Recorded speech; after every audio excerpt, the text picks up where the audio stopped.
This podcast is part of the Spoon Podcast Network, home of smart conversations that feed your mind. What if the way we cultivate and fund our global food system could save us all? I'm Eva Goldborn, and welcome to Everything But the Carbon Sink, a podcast that delves into the exciting and sometimes messy intersection of food, climate, and the money that could change everything. And today with me is a friend, collaborator, longtime partner in the food loss and waste space, Ida Posner. Ida, thank you so much for being with me for this conversation today. Great to be here. Thanks, Eva. Yeah. You're a multi-hyphenate. You have many a role. You are founder, I should say, and managing director of Hawthorne Food Ventures, which we'll talk about in a moment, which is a VC focused on food waste reduction solutions. You are also the vice president of the Railroad Development Corporation. You are also a strategic advisor to your family's foundation, the Posner Foundation of Pittsburgh. And you are a board member of ReFed, which for those of you who don't know, is a nonprofit focused on delivering insights around actionable insights around food loss and waste to support a variety of stakeholders. It's where I was employee number one. It's where you and I met, Ida, when you were in a different realm. And what's not sort of listed as one of your hats, you and I met each other, I guess, about 10-ish plus years ago. You have had a really unique role in this space because I've just mentioned all the roles that you have between VC, private sector, philanthropy. You were at the Posner Foundation, actually, when you and I met 400,000 years ago. So you also have experience on the grants management side of a foundation as well, and one that, if I remember correctly, too, was really focused on climate. And that was when our food and climate worlds couldn't be more separate, I think, in terms of like really that far distance. So I want to sort of start with that and at the beginning, and even your MBA program that you did somewhere in between there. You and I really have known each other for a long time. It's been some time, yeah. Yeah. Which I think, again, sort of speaks to your credibility in this space, too, in terms of you've taken on a lot of different roles. Tell me about the evolution of your observations in the food loss and waste space and generally in the climate space, all the way from your Pisces days into your MBA and the roles that you have now. And how's that space changed through your lens as you've taken on these different roles?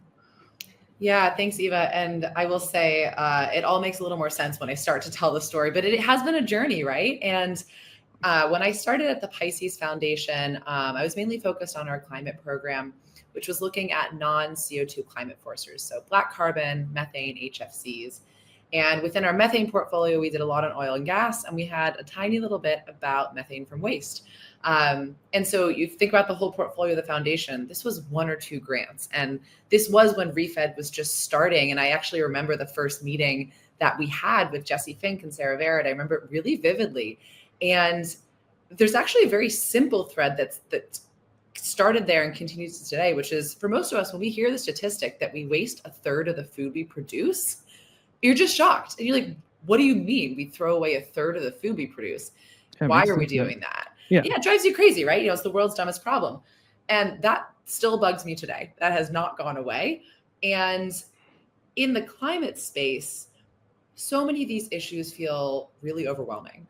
And they're really complicated and require a lot of really complex technologies that we don't even have yet.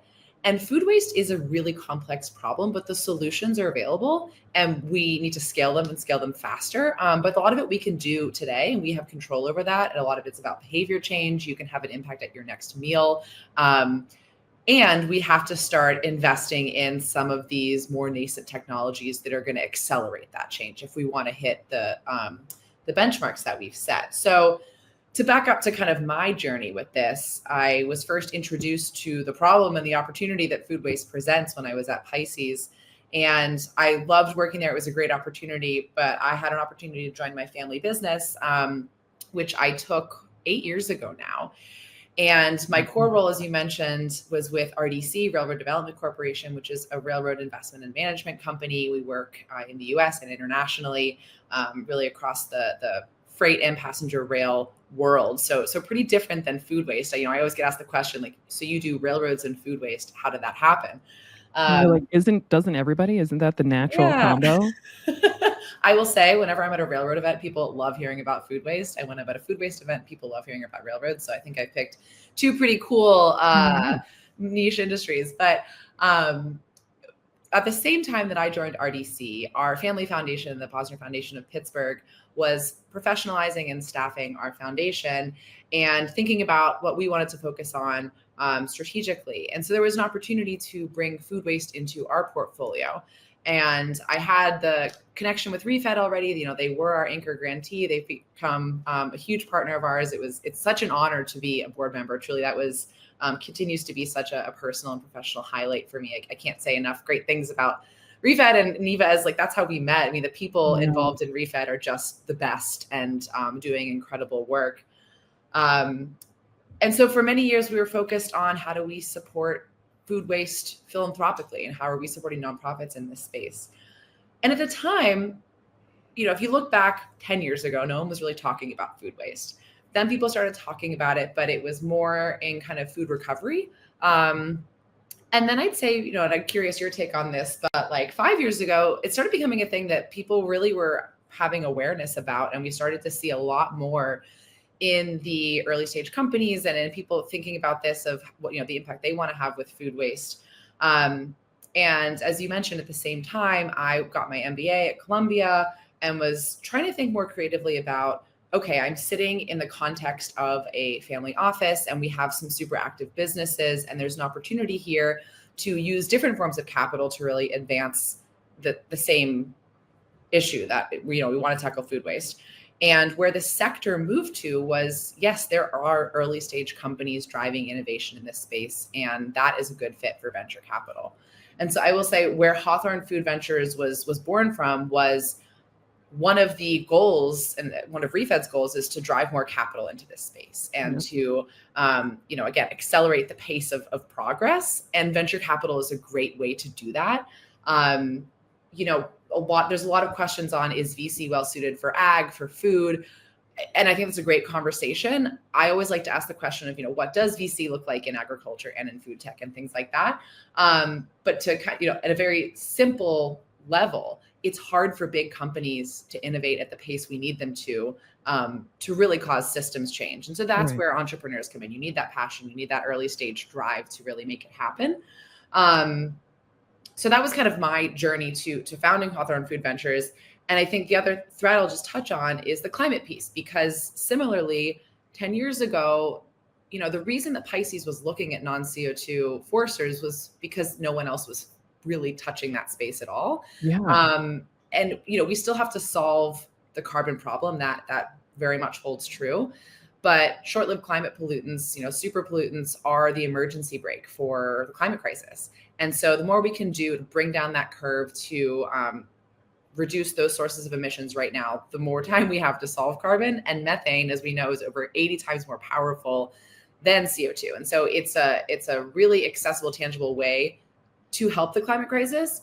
And you're also getting economic, social, public health benefits, because food impacts all of that. And you actually don't need to talk about the climate part of it if you don't want to, because there's already so many co-benefits to solving food waste that it's this great nonpartisan issue. And I'll come back to what I said at the beginning. It's just dumb and really frustrating. And so that is what motivates me to keep working on it. Amen. I love that. And the fact that each turn in your journey has kept you in this space, I think we're all better off for it. And to even hear you talk about the, those lesser known impacts of sort of those non-carbon greenhouse gas emissions, truly in my mind, was so pioneering. And maybe that's where we can really geek out to. People don't realize just how nascent, as you said, and young this space is, and the fact that you call food waste the world's dumbest problem, and I call it this chameleon issue, where it's like, okay, you don't want to talk about climate, let's talk about, as you said, the financial impacts, the human impacts. Okay, you're not so interested in the food security component. Okay, let's talk about dollars saved and GHG emissions reduced. And so I think that is one of those like unique benefits of focusing on this issue, where it can be what you want it to be because there's so many different facets to it. I'd love for you to speak to, again, sort of between the Family Foundation and the strategy that you and the team have had over the last several years. How has that complemented or challenged some of your thinking with Hawthorne? Because again, the way that you describe it, it's like, oh, of course, yeah, Hawthorne now makes total sense, but that's not necessarily the most intuitive path for family foundations. What made you, and you spoke to this a little bit in terms of, large private sector entities aren't innovating fast enough, but how do you see the complement between the Family Foundation and just philanthropy in general, and where VC can play a role, and then sort of like that third part of private sector engagement that is sort of less in your focus and wheelhouse? Yeah, and as a initial clarification to, again, kind of simplify things. So our foundation only makes grants to 501c3s, and then Hawthorne Food Ventures invests market rate venture capital. And so we're not doing what I would call like impact investing with a big I, right? We're not doing concessionary investing. Part of that is to honestly prove that we can have things that are going to help us solve food waste and make money. I think that's really needed. So needed. And so the foundation's focus, we've been an early funder of food waste solutions, and the field is growing. For anyone out there who is interested in learning more about funding food waste solutions, please reach out, because we always like to bring more people into the big tent, as Jesse would say. Mm-hmm. But it was, again, 70 years ago, there really weren't many foundations. And as that has grown, we really wanted to stay on the forefront of, okay, what's next in funding food waste? And I think that food recovery is probably the most visible part of the food loss and waste spectrum. So obviously, you want to prevent food waste to begin with. That's the best thing you can do. If you can't prevent it, you want to recover it. If you can't recover it for human or animal consumption, you want to recycle anything remaining. And we're seeing a lot of success with food recovery organizations because, again, they're super visible and it makes a lot of sense, right? You're hosting an event, you want someone to come pick up your leftovers and bring them to someone who's hungry. So our foundation, we did a strategic review, and Eva, you were part of this, which was so fun, right? To think about, okay, so like what's next for us as a foundation. And we really wanted to focus on prevention and getting at some of that really challenging behavior change that's needed to solve a lot of these issues. And often behavior change isn't something a business is going to invest a lot of money in because they're not going to see that direct ROI, right? So our foundation work has been focused on reshaping consumer environments, getting at prevention, getting at behavior change. That's not exclusively what we do, but that has been a specific focus. And then also bringing in non-traditional players to the food waste space. So we do fund some organizations that are only focused on food waste, but we also fund a number of other players who their core focus is somewhere else, but what they're doing has an impact on our food systems. For Hawthorne Food Ventures, there are some parallels, right? So thematically, at the end of the day, we're trying to solve food waste, but it's a completely different pool of capital. So it is not foundation assets. And I always like to clarify that because there's also strict guidelines on how you can invest foundation assets. So completely separate pool and with different objectives, right? Again, we are looking to generate market rate venture returns by investing in food and ag tech startups who are solving food waste. And that could, again, similar to our the organizations we fund thematically in the foundation, that could either be their core focus or a co-benefit of their solution. And that second category gets a lot broader. And that's where we start to see some really interesting overlaps between companies you might not think of as a food waste company when they start. So the two initiatives have some similarities, but they are completely separate. And even with the people involved, I'm really the one common person between the two. But our investment committee for Hawthorne Food Ventures is separate from the foundation. And, we have a fantastic staff now, which is also super exciting. We have our program officer dedicated to that work and Anne-Marie, our executive director. So it's fun to have a team to work with as well. Yeah, that's great. And that's helpful to sort of, have that differentiation. And I think also illustrates the point quite well too, in terms of there's so many solutions to food loss and waste. And I'd actually like to go into a few examples with you in a second for our listeners who don't geek out on this as much as you and I do every single day. But certain solutions and certain parts of the food waste value chain, if you will, require different types of capital. And to your point, there's not always a very clear business case for many of the solutions that are still extremely necessary, but just simply aren't appropriate for investments the way that we may like them to. So talk to me a little bit about the thesis for Hawthorne. What investments either have you made or which ones you're looking at to give people a really concrete sense of like, what does Ida mean when she's talking about these, tech-enabled solutions that are ripe for VC funding? Yeah, absolutely. So again, our real investment thesis is based on companies that are solving food waste either as their core value proposition or a co-benefit of their solution. And the funnel is quite big. So it's really anything looking at food loss all the way down to waste. And that food loss component, I always use the language around food waste, but I'm trying to get better at saying, it's food loss and waste. And that starts at the farm level. So we have made a couple investments at the farm level. Clearleaf, which has a silver-based bactericide and fungicide that can be applied pre and post-harvest. And that's going to help reduce your crop loss in field, and it protects the produce after it's been harvested. So you are getting a higher yield, less loss in the field, and you're also providing a non-toxic broad spectrum product that is better for the environment, better for the health of the farm workers who have to be around this stuff and are normally breathing in awful chemicals, and is a drop-in solution, which that's actually an area I think is really important as we're thinking about these tech solutions. Is some of them require a change to a manufacturing process or a supply chain, and it's really hard to do that. And so the more we can get these drop-in solutions, the faster we're going to see them adopted. Moving a little bit downstream. I'm sorry, maybe if you don't mind, just one clarifying question on Clearleaf too. Is that any specific crops or commodities, or is that sort of have a wide, variety of applications, or where can it be used?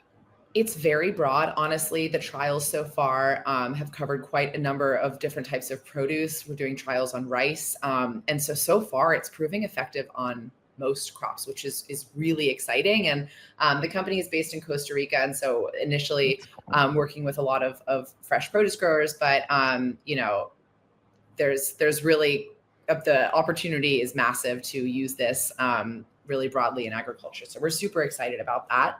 Oh, cool. And I'll move downstream a little bit and talk about Strella.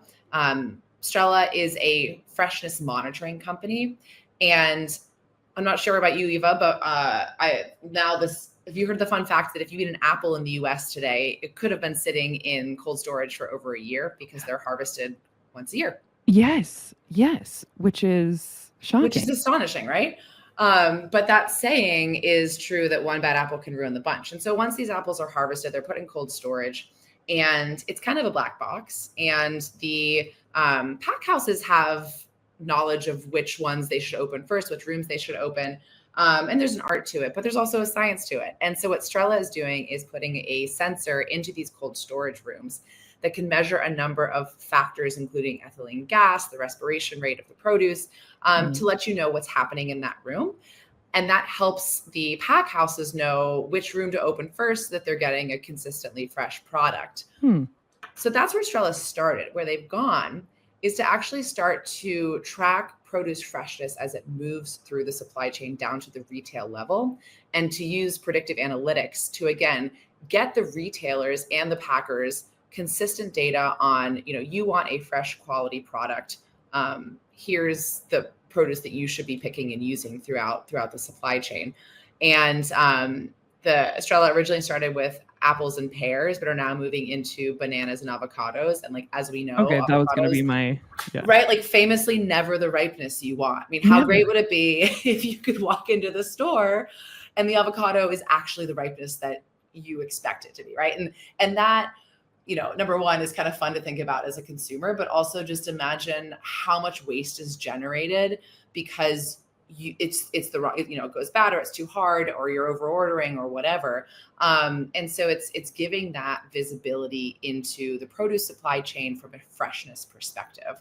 And stellar team. And we've just been super excited about them. Yeah. That's awesome. And just to clarify too, that's a sensing technology? You said using predictive analytics, but what sort of is the physical mechanism or the actual technology itself, just so I have a visual? Yeah. So for the Apple product, that is, it's like a box, a sensor that goes into the cold storage room. And so it has a number of filters and sensors on it. Then for some of the other ripeness predictors, that can be more visual. So looking at, how are these, you can use both physical and visual data to actually just track, like, how's this banana looking today? And where do we think it's going to be in a few weeks? That's so cool. And one other question, but before you move on that front too, and I guess it could relate to Estrella specifically, but how are you looking at, bananas and avocados are a really good example because they're obviously not grown in the United States. Probably most of the apples and pears maybe are. How are you looking at different geographic context when you're looking at both the food loss and when you're looking at the different applications of different technologies that you might be interested in investing in, since the context can differ? It's such a good question. So the initial mandate for Hawthorne Food Ventures is U.S.-based companies. Oh. So clearly, actually, that they have a U.S. Entity. Part of that, and what I'm quickly learning in the VC world, and I'm a big believer that every day is a school day, and humility is probably the most important characteristic you can have in the business world. But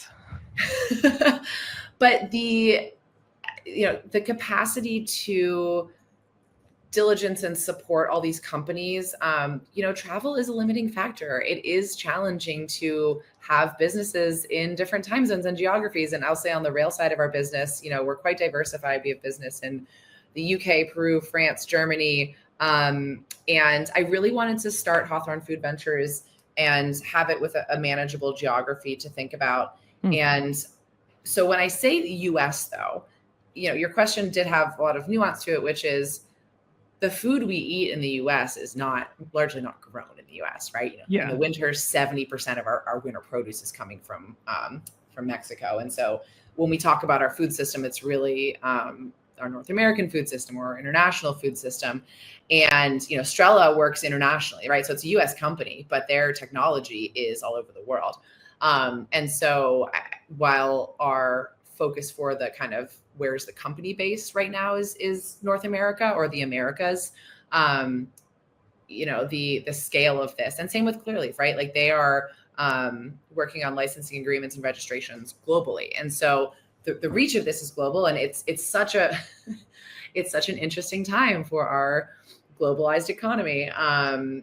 But that's the reality. And I am taking a broad systems approach to this work. And so the technologies that can scale to reach beyond one geography are the ones that are most attractive. Yeah, that makes sense. And at a certain point too, I feel like you have to put a stake in the ground somewhere to be able to just really own that space, learn where those challenges are, and then be able to invest thoughtfully in what those solutions are. I had some more questions, unless you had a third example you wanted to give, but I realized I just jumped right into it. No, you're fine. I'm going to talk about one of my the fun ones to talk about, because it's actually a consumer facing product, and I'll mention it briefly. But Mill, which everyone loves Mill, right? We love our Mill. So again, if we're talking about food waste, we have prevention, recovery, recycling. So Mill is working on that recycling category. So what do we do with our leftover food? And with we're never not going to have food waste. We want to reduce it, but we'll have some. So Mill is an at-home food recycling system. And, one time someone told me it looks like Apple designed a trash can, right? It's this beautiful bin that goes in your home, but it is so much more than that. That's true. I'm looking at mine right now. What's yours named? Oh my God, that's a good question. We haven't named it yet. And I almost called him a him. It's interesting that I just made it masculine. I'll come back to you. The kids will have to name it tonight. I'm dying to know. Yeah. What's yours? We have one in our office, and we're in the Oliver building. So Ours is Ollie, which isn't the most creative, but he's No, cute. but it's I just adorable. called him Yeah. he too. Maybe it's she, they. Yeah, I know. Uh, Yeah, isn't that interesting? That, like, just unconsciously, for like putting trash to work, it's a man. My friend came up with Compost Malone. So that's the best one I've heard. Okay, So that's far. the best one I've heard You, yet. you can borrow it if you want. Okay, I Anyway, love back your to friend. Mill. Yes, yes, yes. But this is part of it, right? Like, so what Mill has done so well, I was talking about consumer behavior change earlier, and they have designed this device that actually really connects people with their food and with their kitchen experience. And while the goal is to keep food out of landfill, it really transforms how you think about your kitchen and your waste in your home. And so for those who aren't familiar, what Mill is, it's a bin, you put your food scraps in it, and overnight, the lid locks, it heats up, it dries up your food into food grounds. And it kind of looks like coffee grounds, but there's no odor. They are shelf stable. And then they sit there. The next day, you add in your additional food, kind of like magic overnight, it turns them into food grounds. Those food grounds then have a number of destinations. If you compost at home, you could use them in that compost pile. You can use them in your garden. You can mail them back to Mill, and they'll be used as an input for chicken feed. And they've done the carbon analysis to realize that that actually still does make sense. I get that question a lot. But you're taking the organic waste out of your municipal waste stream. Why is that important? Food waste is one of the biggest components of what we actually put in our waste stream, and it's wet and heavy and smelly. And Yep. Anyone's experienced this, right? Like, you don't change your trash can necessarily because it's full, it's because it smells bad. Yeah. And everyone's seen trash cans that are gross and overflowing. It's because there's food in there. If there was just plastic and packaging and things, it wouldn't be as gross. And so Mill is trying to divert all that food waste away from landfill because, again, as a reminder, when food waste goes to landfill, it releases methane, and methane is bad. And to keep that food in the food system, that's where, with the animal feed component, that's really exciting. If you're using it in your garden, it has a second life. But the long-term vision is that we're actually improving our waste collection systems in our municipalities, because you can decrease the frequency of waste collection. You can decrease the size of your truck, your trash can. In areas where you have pay as you throw, you're going to need a smaller trash can if you don't have as much food going in there. And so it's really transforming how we think about, it's decentralizing our waste management systems, and allowing people to do that in their homes. And as Eve and I were just talking about, like, it's also something that you really will connect with. Again, we have one in our office, and it has been the best tool for people to start learning about food waste and to talk about and to notice how much you're putting in there, right? To know that it'll measure There's how many an app pounds of that waste helps you're putting in you there. know exactly, poundage and where you're at with, and like even getting congratulated for, making it to 50 or 100 or 200 pounds at a certain point. Absolutely. And so I've been really excited, about their progress. They're doing a lot of pilots with different cities to prove that this can work in a municipal context, and just getting fabulous data on, again, like how Mill is actually causing people to waste less food, which at the end of the day is our goal, in addition to diverting what is wasted away from the landfill. Yeah, I'm so glad and that you shared that as an example. And I think because it is consumer facing, because it can be in your kitchen the way that it is for some of us right now, that is one of those more tangible examples. And to your point, as you were talking earlier about the philanthropic work that you had been doing around prevention and a lot of consumer engagement and sort of eater behavior change, that's very difficult to do.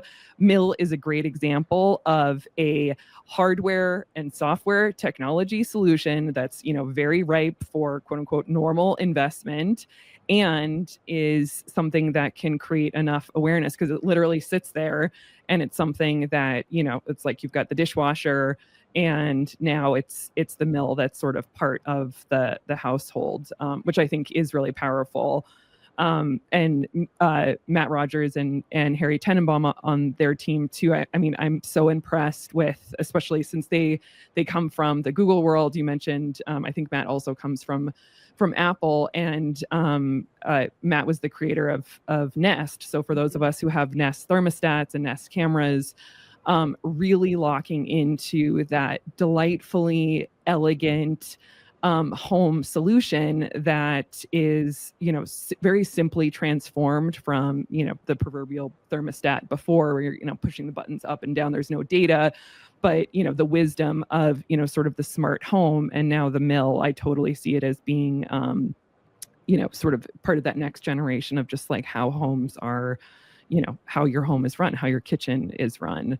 I'm also excited. I'm curious if you can speak to this, but their team has also been doubling down and focusing on mill in the corporate office, so sort of being able to elevate in the food service context, and, obviously being in the home is really powerful, but scaling up into different contexts, within larger urban areas and corporate spaces. Yeah, absolutely. And, I'd say we were an early adopter in our office, which, we're an office of about 15 people. So it's different than that kind of big corporate structure, but it's hard to find food waste solutions in an office building, right? I mean, you can't really have your compost pile for a lot of the micro haulers. At home in Pittsburgh, we do have some of those micro haulers around, but they're not going to be able to park their truck downtown and come up and swap out your bin. And it is such an elegant solution. And again, really importantly, it's really visible in a way that I think enhances in an authentic way and shows that a company is actually caring about food waste, about whatever issues they care about. If it's a climate issue, whatever, as we were talking about earlier, it could just be, it could be part of their climate program, or we just care about food systems. But it's there, and it is something that your employees are going to interact with every day. Hopefully that changes a little bit about how they think about their food waste in the home. But we spend a lot of time at work. Some people are working from home, but we spend a lot of time working. And so it is, I think it's really exciting to see these growing in an office environment. And again, put all of the climate food waste stuff aside, office kitchens are gross. It's all of your coworkers bringing their lunch in. And so our office trash can does not have any scent. There's no ick factor in the kitchen anymore because we're putting our food in the mill. So this is where food waste is so great, because you're solving food waste by putting a mill in your office, but you're also just improving kind of the quality of the office life, and you're giving people a talking point. Then there's the behavior nudge that I hope gets us a little more impact. Totally. I love that. And it's no longer just the water bubbler talk, but now it's the mill talk that people can have when they're in the kitchen. I totally used to be one of those people guilty of leaving the Tupperware in the back of the fridge for 400 years and then being the first one to be oh, what is that? And then being oh, sorry, that was my lasagna from 1982. So I guess it's a good thing mill exists now, and it's a good thing that I don't work in an office, or at least a traditional one anymore. I realize we're almost at time. So I want to sort of close with maybe two parts if we can squeeze it in. One, sort of ending on this investment on the food loss and waste side. How are you, what's getting you excited about what you're seeing in terms of the solutions in this space where you're seeing investment go? I mean, I imagine that you've got all sorts of best in class solutions constantly coming across your desk. I'm sure you're looking far and wide for them. What is getting you excited? What are some of the hot spots of, interest and a lot of really elevated solutions beyond the ones that you already described from your portfolio?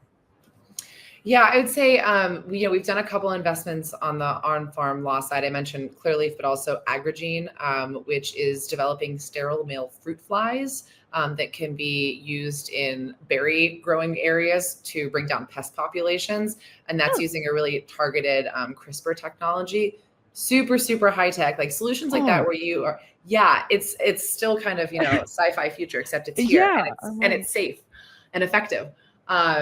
So I think there's a lot of opportunity on the ag side right now to get at that food loss side, and especially in supply chain and logistics, which is a world that I love, being from the railroad world, thinking about how we do. And there's actually some really interesting parallels here because, people need greater visibility and greater traceability. That's not a word. And that's true across supply chains, whether you are a transportation provider or a shipper. But I also think there's a lot of interesting work happening where we can use, AI is such a buzzword, but it's advancing really fast. And so if you have targeted solutions where we can be learning about where waste is occurring as well, like that is a really interesting area of work. I still think shelf life extension is a huge category, thinking about better packaging and ways that we can really maximize the utility of produce, which is particularly important in the US just based on how we shop as a society. We tend to go to Costco or something and do a haul for a couple weeks even, versus in other geographies where like you might go to the grocery store every other day. I think especially for the US or every night to grab stuff for dinner. Exactly. And we're just not really designed to do that as a society. And so I think shelf life extension is even more important here. And then I also think this is more of a, it might not even be as much of a venture play, but there's some really exciting stuff happening with, thinking about how do we harvest closer, how do we, flash freeze things closer to where they are grown and really just preserve the nutrition in the produce or in the meats, whatever we're doing. So that's where we start to get into things that overlap with the health aspects. And that's been another area of growth, I think, in the venture space is, food as medicine and how are we thinking about, our nutrition. And with the rise of, you can get into the conversation around GLP-1s, all that, but it's all about food and like how we design a better food system and something that's going to feed and nourish us. Yeah. I love that. Thank you, which was a great answer. One final question for you too. Again, since you sort of closing where we started, you wear so many different types of hats in the food loss space. We've talked about your VC role, philanthropy, and all the sort of culmination of your professional experience up until now. What advice or invitation might you give to another family office or a foundation, or maybe even the Ida Posner from like 20 years ago, if you're like thinking about before you even got started on this, what's some wisdom to help encourage these different types of blended capital models to come to the table and be reassured that this is a great play in terms of impact and, investment in our food system? Yeah, the first thing I'll say is that our family business philosophy is based on partnerships and working with partners, and no one does this alone. I continuously am grateful that, especially when I was launching Hawthorne Food Ventures, the number of people who would talk to me for 30 minutes and tell me about their journey, like that is so valuable. And I will say, failure is part of this. And so you're not going to do it perfectly, but it helps to learn from how other people have gone through it. I think, one thing I guess if I was looking back, 10 years ago or something, you want to move at a pace that works for you and not feel like you have to do this on someone else's timeline or the industry's timeline. I mean, the venture world is so fast paced. I actually think one of the values of a family office is that you have this long-term investment horizon, and it's okay to take a breath. And that's actually a real strength because you have the luxury of time. And yes, that's a luxury, but it's a real strength to the companies you're working with that you're really thinking ahead, not 3 years, but probably 10, 15. You're thinking in generations of families. And so that it's a very different approach.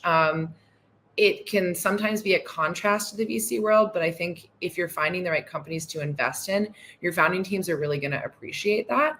And that, to us, like it's funny in VC, you do all this work to make an investment and then you close and it's like, well, that's when the real work begins, right? Like you're now in a partnership with that person and you're in it. And like the problems are going to start the next day because it's an early stage company. Yep. And so you have to love that part of it. Like, problem solving and reacting and trying to work with the people you are supporting to get through everything. But I mean, it all comes down to at the end of the day, you're working with entrepreneurs who are super passionate about this work. Like you just have to match their passion and be humble and realize that it's a journey. You're going to keep learning. And if you need advocates, especially in the family office world, it's like kind of this opaque People are always like, is it like a network for everyone? I'm like, well, I'm sure there's a couple, but like a lot of it is just building relationships over time. And so it takes time. Be patient, talk to people, ask for help, give help when you can, and just keep learning.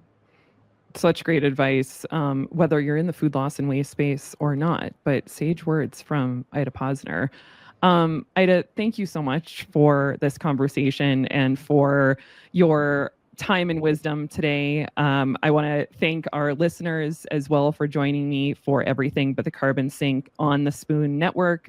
I hope this discussion inspires you to think differently about the role we all play in transforming our food system. And hopefully we've proven, to Ida's point, just how dumb the problem of food loss and waste is. If you've enjoyed today's conversation, don't forget to subscribe wherever you listen and share the podcast with others who care about building a sustainable food future. Thanks again, Ida, and thank you all. Thanks, Eva.